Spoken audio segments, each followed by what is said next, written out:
Hello, my name is Sean O'Donoghue. I'm working at the Garment Institute of Basic Research and also affiliated with CSIRO and USW, all in Sydney, Australia. And I'm going to present to you today our work on systematic modelling of the SARS-CoV-2 protein structures. This is part of an international ongoing effort. So our approach is quite straightforward. We take each of the protein sequences, define a uniprot for the virus, and we systematically map every part of the proteome against all known regions of structure to find which regions match. And running this process through, we derive just under 900 sequence structure lines, and this gives us significantly more information about molecular mechanisms than is available from other sources, depending on several metrics. And to illustrate, actually our main focus has been on not just the generation of these data, but actually how to visually organize them so that you can use effectively. And to illustrate the strategy we've come up with, I'm going to show you, take you through one example. This is the ISCB protein. And it defines regions of the structure, so for example, it identifies the macro domain. It has 144 matching structures, and so of the 144, most of them are viral structures. But a small number are host proteins, and some are actually human proteins. And every time that we see matches of a region of the viral proteome to any human proteins, we add them to our visualization as a graph like this, this coloring. And effectively, this graph can be the same with the COVID-19 macrodomain may mimic these human proteins. There's also other regions of ISCB3 that have structure information, and particularly the PL-Pro has 38 matching structures, and that also has some interesting features. In this case, all 38 structures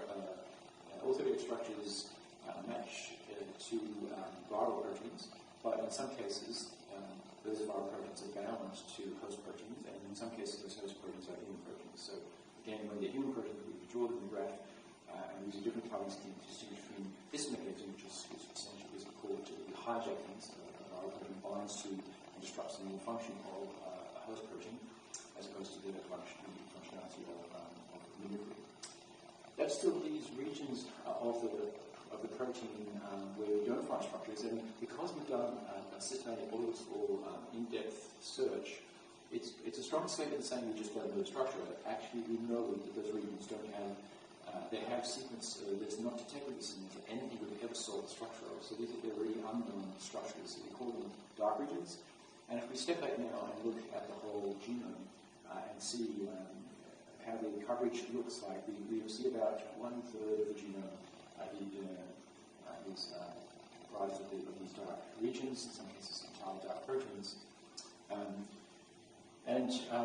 The overall graph is comprehensive in the sense that it summarizes everything we know structurally about COVID or anything like COVID, as well as all cases where there's structural evidence to support hijacking or mimicry in one concise graph. So we've taken this graph, we've added it to a web page, and in this page, you can use it as a way of finding structures of particular interest. So if we zoom in, for example, to the spike glycoprotein region, we see 121 matching structures, and again, that's this pattern of hijacked proteins. So famously, this protein hijacks ACE2. There's 16 structures containing ACE2 bound to the glycoprotein. Here's one of them.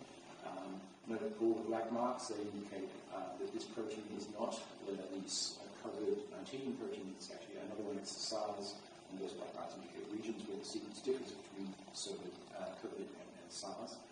We initially have just one chain of this clinical sample. If you double click in the background, you can see all of the chains, including the ACE2 receptor up there. To go back, just double click on one chain. It sort of helps you find out where you are in one sequence. You also map where all the different structures, 121 of them, whether they're truly sequenced. And you see that there's one cluster of 34 structures that have almost of the entire sequence. Most of the top rank structures are all trimers, and three of them are trimers down to ACE2. What we're looking at. Note also that there's no structure that matches to the entire length of the sequence. That's a very typical pattern we see from all the organisms, actually. We also have a feature tab where you can go to features sex like uniprot and interpret the structure. If you're interested in features, it's also worthwhile to check out the CAF feature set. They often have more features, and particularly they have for each feature some fairly detailed information in interactive graphic forms. You can find out about the prevalence and distribution of names and find more examples. And finally, amongst the feature sets, we recently added a predict protein feature set, ROSCO. This is a large set of predictions run for the sequence and include them after conservation scores onto the spike protein. You see the core as a very extremely conserved region, and the most non-conserved part is the very tail end that comes into contact directly with the ACE2 receptor. Kind of as we expect, but good to see this being confirmed. So finally, I'd like to just close up by noting that I believe that data organization systems like this that are visually based and easy to use and designed for practitioners in the field to be intuitive, I believe these have potential to significantly accelerate COVID research, and particularly as we start aggregating more and more complex data and require these data to be shown in an integrated way. I think the need for such visualization approaches becomes more apparent. I've been working in this field for quite some time. We have an initiative that we've been running that's produced some publication artifacts that might be of interest. And if you are interested, you might also be interested to get in contact via our blog, as we've been announcing soon some discussions focused on exactly this question of how can data visualization help to accelerate the research going forward.